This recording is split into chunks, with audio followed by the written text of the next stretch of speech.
Hello friends, I am glad to see you again. Today I will tell you about the Homeowners Association, which says that I came back too early.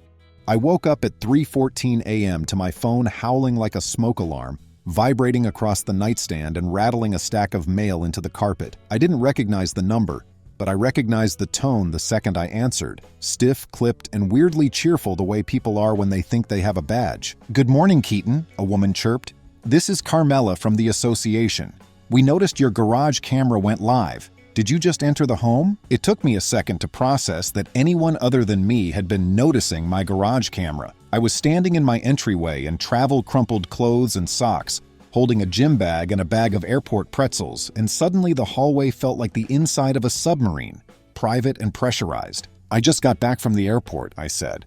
"Why is the association calling me at 3 in the morning?" There was a small paper tear sound like Carmela peeling a sticky note off her desk. She spoke in that mildly scolding tone I remembered from grade school librarians. "We have on the calendar that your home is scheduled for community use starting tomorrow for a period of 2 weeks, concluding on the 20th, so you shouldn't be there. The incoming family will expect to take possession in the afternoon. Were you aware?" I stared at the hallway wall where I'd once considered hanging a painting, and instead hung nothing. A decision that, up until that moment, had never insulted me. "Take possession? Of my house?" "Yes," Carmela said brightly. "We voted last month to open a rotating inventory of underutilized properties to accommodate housing for the festival volunteers. You were not present at the meeting." "Because I was out of state burying an aunt," I said, automatic and flat. "And even if I had been present, it wouldn't matter. You can't assign my home to strangers." "The board already agreed," she said, crisp as printer's paper. "And you gave constructive notice of vacancy by posting your travel dates on the neighborhood page." "I wrote that I'd be gone around 2 weeks and asked someone to roll my bins to the curb," I said. "That's not a lease. That's not consent. That's me trying to keep raccoons out of my recycling." Another rustle, the sound of Carmela turning to a page. "Well, the calendar is set and the volunteers are counting on housing. It would be inconvenient if you moved your things back in." "Inconvenient?" My voice did a weird little skip. I'm not generally dramatic, but there are moments when sarcasm leaks out of me like a faucet with a bad O-ring. "Carmela, sorry to be inconvenient, but this is my private property. It's titled in my name. I pay the mortgage and the taxes. I didn't opt in to any rotating inventory. You don't have that power." From somewhere nearby, a low thud. My elderly neighbor's cat jumping off my windowsill onto the porch. The sound coaxed me from shock into action the way a clock chime starts a race. I set my bags down, slid the chain onto the door, and felt around for that old runner's calm I borrowed when I needed to move quickly without shaking. "Please vacate," Carmela said, pointed now. "You'll interfere with the arrangement." I felt a strange itch in my palm where my house key sat. "The arrangement is null. You cannot lease or license my home to anyone. There's a legal term for allocating something you don't own. More than one, actually. Your bylaws do not allow eminent domain by newsletter," I said. "And they do not allow trespass disguised as community engagement. If you try to put anyone in my house, I will call the police. At 3 in the morning or 3 in the afternoon." There was a sharp inhale on the other end, the kind of inhale that says a person is trying to decide whether to escalate or retreat. "We will follow up when it's a decent hour," Carmela said finally, the politeness in her voice pressed so flat it squeaked. Then she hung up. I stared at my phone for a moment and saved the call recording. I save everything. It's a habit from another life. Years in logistics taught me that if you can't produce the paper trail, the truth is just a suggestion. From outside, the street was quiet, the kind of quiet that makes you feel like you're underwater and alone with your thoughts. My house smelled like the cedar sachet I tape inside the HVAC filter and the lemon oil I wiped on the kitchen butcher block the night before I left. It felt like refuge. I locked the deadbolt, checked the windows, and opened my email. I pulled up the association's documents. You'd think reading restrictive covenants at 3:20 a.m. would make your eyes cross, but adrenaline is an ugly stimulant. And anyway, I wasn't looking to debate. I was looking for guardrails. U.S. property law is simple at its bones. A person with title controls entry, unless a court says otherwise. Associations can regulate paint colors, mailbox sizes, fence heights. They cannot rent your house for you. It's like the difference between asking a friend to water your plants and them selling your couch while you're gone because it fit the room better. I found it. Section 7.2, no short-term leasing. Section 7.4, owner must approve occupants. Section 9.1. Association shall not interfere with possessory rights. A clause that said any supposed amendment must be presented to and voted on by a supermajority and then recorded with the county. Nothing had been recorded. I also skimmed state law on criminal trespass and civil remedies. The basics are consistent across the U.S.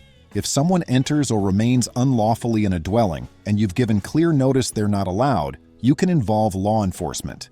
If an association acts beyond its authority, you can seek injunctive relief and damages. I made a neat text file of the relevant statutes, pasted citations, and sent it to myself so I wouldn't have to fumble later. With that, I did what anyone would do after a midnight phone ambush.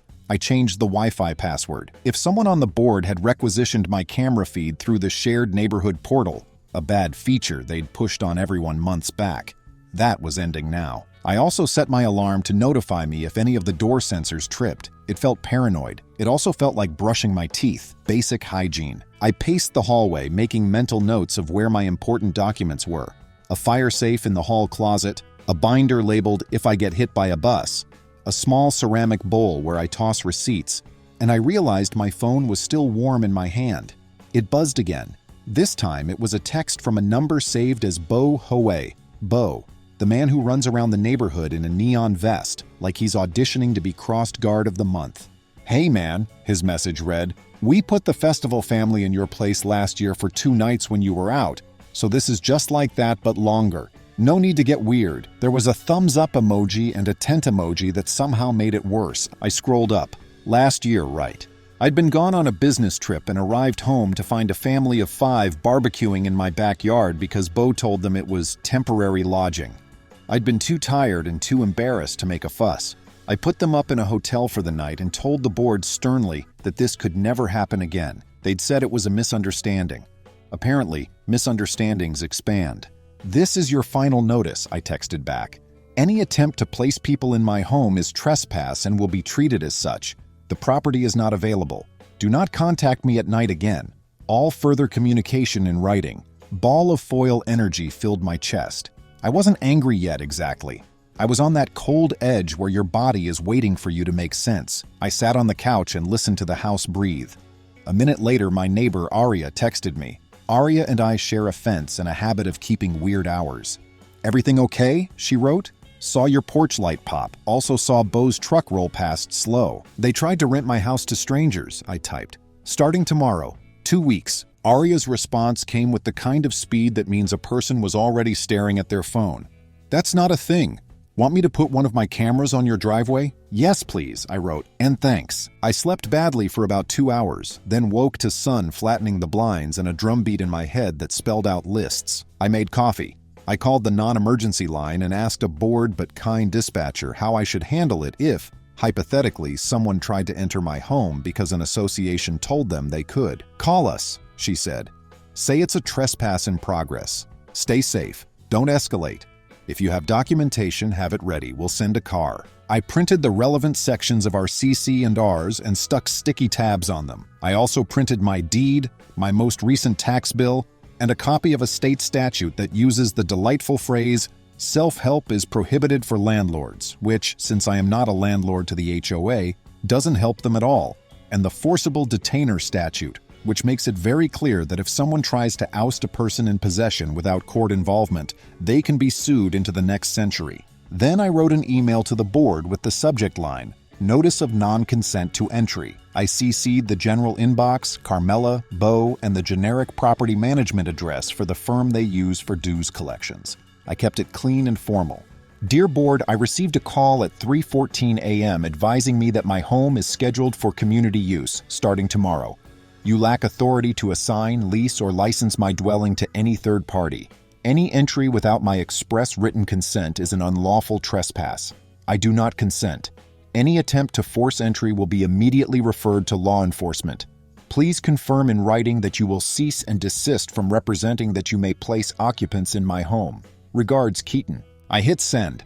I set my phone on the table like a referee setting down a whistle after calling a foul. At 9, there was a knock on my door, not a polite tap. A quick, decisive series of raps measured out like a marching cadence. I decided not to open it. I called out, "Who is it?" through the doorbell intercom, which I'd wired to a tiny speaker above my coat hooks. "It's Mitch," a man's voice said. Mitch is the HOA's so-called compliance officer, an owner like the rest of us, elected to the grand honor of telling people their hedges are too lively. He's all haircut and golf shirts, built like the uncle who always breaks the pull tab on the cranberry can and swears it's the can's fault. "We need to walk the unit and verify it's ready." "It's not a unit," I said. "It's my home, and it's not ready because it's not being lent out." "Board already approved," Mitch replied, "and we need the master key." "There is no master key to my house," I said. A pause. "We voted to collect dupes this spring, which I declined to provide," I said, "and which you cannot compel. Check the bylaws." Mitch exhaled, annoyed. "Open the door, man. Don't make this ugly." "What you're trying to do is already ugly," I said evenly. "Please leave my property. If you refuse, I'm calling the police." The silence on the other side of the door felt like a vacuum pack. Then quick footsteps retreating across my porch, a muffled conversation I couldn't catch, a car door shut, and the fading purr of an idling engine. I texted Aria. "He left?" She responded with a grainy still from her side camera. Mitch standing on my stoop with a clipboard, an unfamiliar woman behind him, and a third person wearing a lanyard and looking confused. At 10:30, an email from Carmela appeared in my inbox. It was 3 sentences and deeply confident, like a teacher writing a note to a child who forgot their lunch. "Keaton, the association has authority to make accommodations for community events. You were provided notice in the monthly newsletter. The board has voted, and there is nothing further to discuss." I read it twice, and then I wrote back. "Please provide the specific section of the CC&Rs or recorded amendment that gives the association the power to assign occupancy in private dwellings. Please also provide a copy of the board minutes, including the vote tally and the names of those present, and copies of all notices. Please be advised I am recording all interaction for potential legal action." 30 minutes later, Bo called. I let it go to voicemail. His message was breezy. "Keaton, you're overreacting. The family is nice. They have kids. It's just 2 weeks. Be neighborly, man. Here's the thing that always gets me in situations like this. The invitation to be kind is often used to paper over someone else's decision to take. You can be kind without letting someone rearrange your life. And in the US, your home is your castle in the most literal legal sense. That's not flowery. That's foundation. So I called my friend Lacey, who is not my attorney. She's a real estate attorney who owes me for fixing her power panel when a breaker tried to be a campfire. I told her everything, including the 3:14 a.m. call. "Okay," she said after a careful silence. "First, breathe. Second, document everything. Third, you can seek an emergency injunction if they try to force entry. Fourth, if they actually place people there, call the police first, and after that call me and I'll help you with a civil filing. Also, file a complaint with the state real estate division against the property management firm. They know better, and send me the documents. I want to see if they tried to pass some sham amendment." "Sham amendment is my new band name," I said. Then I sent her everything. By noon, the community group chat looked like a hornet's nest someone had kicked open with steel-toed boots. Some neighbors were horrified. Others shrugged. A few people muttered about doing our part for the festival. One owner, a guy named Rex, who loves rules like kids love popsicles, wrote that if the board voted, that was the rule. Someone else, screen name Garden Gal, mentioned that last week, the association announced they'd acquired a grant for beautification, and now there was a line item for hospitality. She said she'd asked to see the grant and was told it was in draft. Aria sent me a private message. "Bo is gliding around the block with that orange clipboard like a mall cop on a sugar rush. 2 teens are skateboarding past him and pretending not to see him, which is the best thing I'll see all week." I decided to escalate. Not publicly, not yet. I drove to the little city office downtown where code enforcement and the building inspector share a lobby. The woman at the desk, Yara, has an expression like she's seen every flavor of nonsense and can spot nonsense at 50 paces by scent alone. I told her quietly that my association thought it could establish an informal short-term lodging program by slotting volunteers into owners' vacant houses with or without owner consent. Yara's eyebrows did a mild calisthenic. "They cannot do that," she said.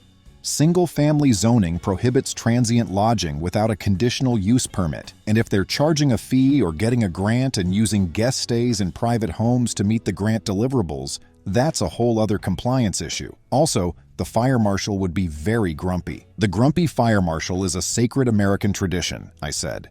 Yara slid me a form. You can file a report for unpermitted lodging use. We'll open a file and investigate. It's not immediate, but it creates a record. And if they try to do anything this weekend, call us, and we'll send someone out. I filed the report. The form asked me to describe the issue in factual terms. I wrote, Association asserts authority to assign dwelling for transient occupancy without owner consent. Association claims vote, but records not provided. Owner objects, possible violation of zoning and building code. I attached Carmela's email and a screenshot of Bo's Be Neighborly voicemail transcript.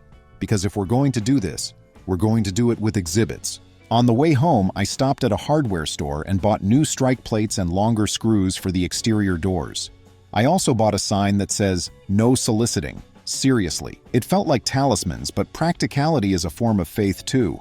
I installed the plates, tightened hinges, checked the locks, and reheated yesterday's pasta while reading case law about associations that overstep. There are a lot of them. In the US, a homeowner association's power is a creature of contract. If it's not in the contract, the recorded documents, it doesn't exist. Even boards that act in good faith get slapped back when they wander into "we said so" territory. At 3 p.m, Mitch returned with an even firmer knock, like he'd done push-ups between visits. I didn't open the door. We're here with the family, he announced. The tone in his voice suggested this statement alone should make me drop the chain and set out lemonade, possibly cookies. I called through the intercom, You need to leave my property, now. A woman's voice piped up, cheerful and apologetic in that precise lattice you hear from people who have maps and itineraries and believe they're being hosted. Hi, we were told this was the place. We can come back later. You were misinformed, I said, trying to keep my voice from breaking on the rock inside it. I own this house, and I did not consent. I'm sorry this is awkward, but please do not enter my property. Mitch muttered something I couldn't catch. I heard footsteps moving around the porch. Then the sound you never want to hear on your own front step. A key testing a lock. Step away from the door, I said loudly. Now, this is your final warning. If you attempt to enter, I'm calling the police. There was a flurry of voices. Mitch, the unknown woman, a child asking if they'd be sleeping in the room with the yellow curtains. I broke. I dialed. The dispatcher picked up. This is Keaton, I said. At address, trespass in progress. My homeowners association is attempting to place people in my house without consent. They're trying keys in my lock. Officers are on the way, she said. Stay inside. Do not engage. If you feel unsafe, lock yourself in a room. I wasn't unsafe. I was furious in a way that made my hands steady. I stood in the entryway and listened to the shuffle and tap outside. The key failed. Of course it failed. There is no master key. But the sound of someone trying made me feel an animal flash of heat behind my eyes. A black and white rolled up like a chaperone at a school dance. 2 officers stepped out. One older with a mustache built for skepticism, the other younger with the neat calm of someone who loves paperwork. They walked to the porch and gently separated the cluster of people. Mitch, an unfamiliar volunteer coordinator with a lanyard that said event staff, a man and woman holding hands and looking mortified, and 2 kids with backpacks and the misfortune to learn about adults like this in real time. The older officer spoke softly and then knocked. I opened the door with the chain still on. Mr. Keaton, he said, do you want these folks off your property? Yes, I said, immediately. And I want the association to stop telling people they can stay here. I have emails and the CC and Rs if you need them. I'll take a look, he said. But for now, we're going to clear the porch. He walked back, murmured, and the group started to disperse. The event staff woman apologized to me with her hands, palms up, eyes sorry. I waved and said, not your fault, because it wasn't. Mitch tried a last stand. This is an association matter, he said to the officer. We have authority. The officer tilted his head slightly. You don't have authority to place folks in somebody's dwelling without consent. That's not how property rights work. If you've got paperwork from a court, that's another thing, do you? Mitch blinked like he'd been asked to present a magic coin. We have a vote. Votes don't trump title, the officer said, not unkindly. Please leave. They left. The officer took a short statement, read my printed sheet, and nodded. You're in the right, he said. If this continues, keep calling. We'll write a report. It helps to have a record. When the porch emptied, my knees notified me they existed. I sat on the floor for a minute, then stood up because I am not a floor sitter by nature, and because if I sat, I might not move again. I texted Aria. It happened. Police came. Everyone left, and she wrote, proud of you. Then, you want tacos? Delivery on me. Yes, I said, and the word tasted like normal life. The word also tasted like a beginning because that evening I started what I would later think of as the folder. The folder had subfolders: board correspondence, legal, code enforcement, police reports, neighbor statements, grant rumors, and a section I labeled neutrally financials questions. See, while I was reading our documents, I noticed something that smelled off. Last year, our budget had a line item called Community Engagement, $1,200. This year, the line item was Hospitality, $14,800. The newsletter had mentioned a grant in collaboration with a local arts foundation. The grant was supposed to support wayfinding signage and garden plantings. I hadn't seen any new signage. I had seen 3 pallets of mulch go missing after being delivered to the community garden shed. I had also seen Bo's deck suddenly get new boards. I'm not a suspicious person by habit, but I am a person who can read a spreadsheet. I wrote to the board again, a boring, formal email asking for the following. 1. The minutes of all board meetings for the past 12 months. 2. A copy of any grant applications and awards. 3. A detailed account ledger for the hospitality line item, including payees and dates. 4. Any contracts with the festival or its coordinators. 5. A copy of the notice and ballot for the purported vote authorizing assignment of dwellings. I cited the statute in our state that gives owners the right to inspect association records within a reasonable time. I gave them 5 business days. Then I did something a little sideways. I filed an open records request with the city for any correspondence between the festival and our association. Because if public money was touching this, those emails might exist. The next morning, I woke to a long message from Carmela. She said the board was disappointed in my tone, that I had misunderstood the spirit of the program, and that they were consulting counsel about my hostility. She also said the association may assess fines for obstructing a board action.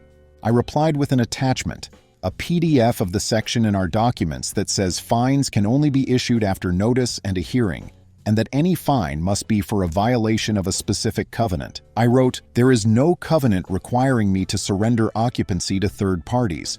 There is a covenant granting me the exclusive right to occupy my dwelling. Any attempt to fine me for defending that right will result in a claim for damages and attorney fees." I also wrote the property management company directly, because sometimes you need to talk to the grown-ups. I said, "As managing agent, you are aware of the boundaries of board authority. Please advise your client to cease efforts to assign private dwellings. Continued participation will be reported to the State Real Estate Division." I CC'd Lacey, who replied 5 minutes later, copying and pasting a paragraph from the statute that makes property managers personally liable for knowingly facilitating unlawful board actions.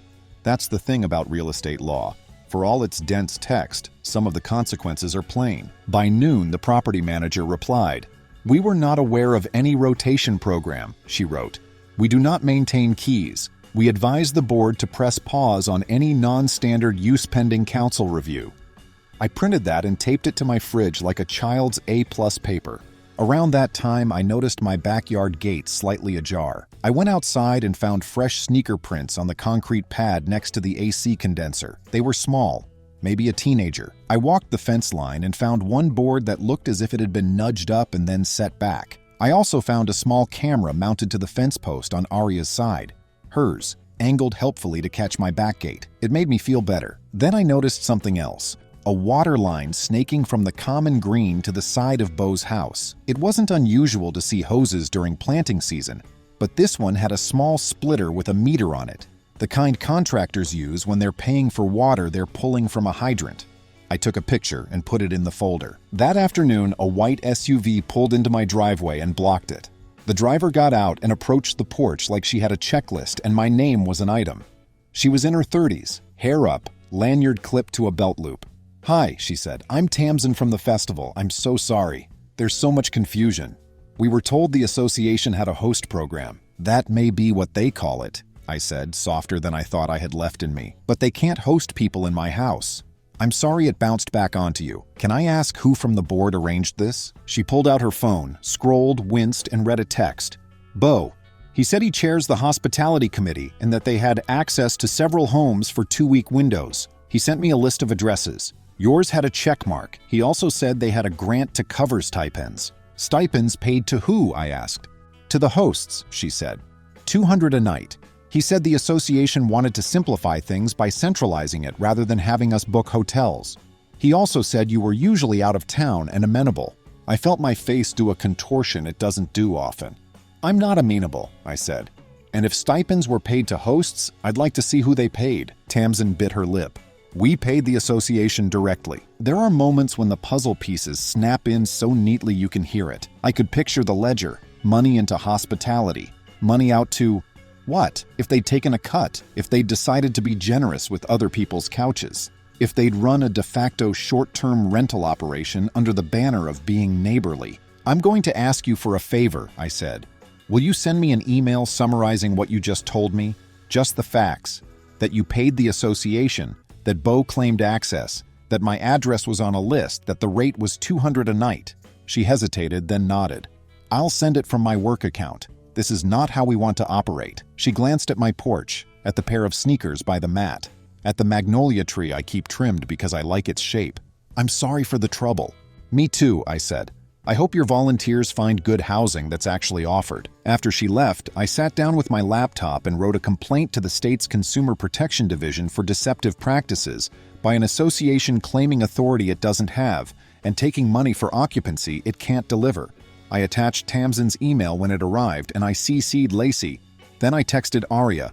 Popcorn tonight? Already popped, she replied. Also, I have irrigation gossip. At 7, Aria came over through the side gate carrying a bowl of popcorn that could double as a toddler's flotation device. She set it on my coffee table and said, I saw Bo hooking into the common irrigation last week. He's been watering his new lawn with it. Also, Gordo, remember Gordo who used to work security at the mall? Told my cousin he's been getting stipends for hospitality patrols funded by a hospitality grant. He sits at the park in his car and scans for short-term renters. Hospitality patrols, I repeated. Sounds like a parade float with a badge. Aria grinned, then sobered. Be careful, she said. People are weird about power, even the small kind. I know, I said, but I'm weird about paper, and I think paper wins this one. The next morning I got a letter. An actual paper letter, hand-delivered by Mitch, which is either quaint or ominous depending on the thickness of the envelope. This one was thick. I opened it. It was a notice of fine hearing alleging I had interfered with a board program and endangered community relations by refusing temporary lodging access. The hearing was scheduled for the following Tuesday at 7 p.m. in the clubhouse. The letter included a line that made me laugh so hard I had to sit down. The board reserves the right to access all units to affect community goals. I called Lacey, who didn't laugh. They're making this too easy, she said. Go to the hearing. Bring documents.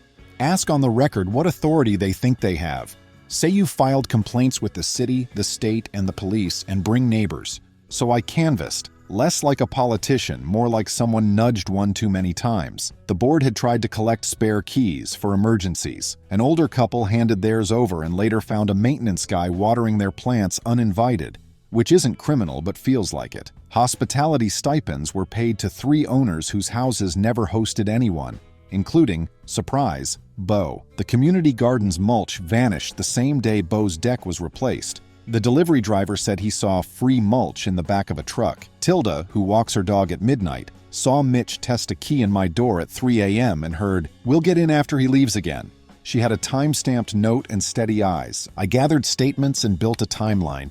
3:14 a.m. call, 9 a.m. knock, 3 p.m. attempted entry, 3:20 police arrival, 4 o'clock property manager backing away, next day the festival email, and slid it into a blue binder that felt like armor. At the hearing, the clubhouse smelled like carpet cleaner and coffee. Carmela presided, Bo to her right, Mitch to her left. 3 other board members merged into one committee face. Aria and Tilda sat second row. Gordo posted in back like a friendly bouncer. Carmela tapped a novelty gavel. Order, this is a fine hearing. Before you begin, I said, polite by strategy, identify the CC and R section that lets you assign occupancy in a private home without consent. This isn't a forum for questions, she said. It is when you want to fine me for refusing to surrender my house. I cited section 9.1, no interference with possessory rights, state trespass law, city zoning that forbids transient lodging, and the police report from Saturday's attempted entry. I slid copies across the table. Paper makes a nice sound when truth has weight. Bo leaned forward. We have a hospitality grant. We're being a community. Show me the grant, I said. Show me any amendment, signed owner consents, and the ledger. We don't have to show you anything, Mitch said, earning a slit-eyed look from Carmela. Actually, you do, I replied, citing the statute. Owners may inspect financial records within a reasonable time. 5 business days had passed. We've consulted counsel, Carmela said. Great, I said. Meanwhile, I filed complaints with the city and the state, plus a consumer complaint for deceptive practices. Try entry again or fine me, and I'll seek an injunction and damages. Spend association funds defending what you know is unlawful, and I'll challenge that too. The room went quiet, the kind where neighbors realize the newsletter isn't a constitution. Aria stood. We're not a secret hotel. I have footage of Mitch on the porch trying a key. Tilda raised her note. I logged a 3 a.m. attempt last week. Gordo said Bo paid him cash from the grant to sit in his car as hospitality patrol. We're straying, Carmela insisted.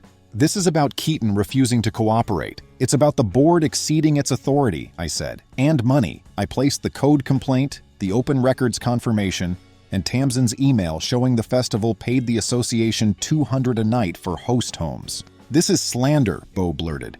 It's not slander if it's printed, I said, because humor helps you breathe. Take a vote. Vote on whether you even have this power, whether to spend our funds on a defense, and whether to release the records the statute requires. Luann, the quiet board member, looked at the crowd and chose reality. We'll adjourn to consult counsel. You do that, I said. But find me and we're in small claims. Try entry and I call the police. Misrepresent authority again and I seek an injunction. Or do your job. Mow grass, fix lights, stop trespass. The room tipped. Sterling, who never speaks, said, "This is wrong." The Blockwatch lead said, "We didn't sign up for this." Even Rex, lover of rules, looked betrayed. Carmela adjourned. The next day, the manager emailed, "Program suspended, placing third parties halted, prior messages unauthorized." Not enough. I demanded an inspection of records. Felice, the property manager, sat me and Aria in a small conference room. We found $1,400 to event coordination, a P.O. Box LLC.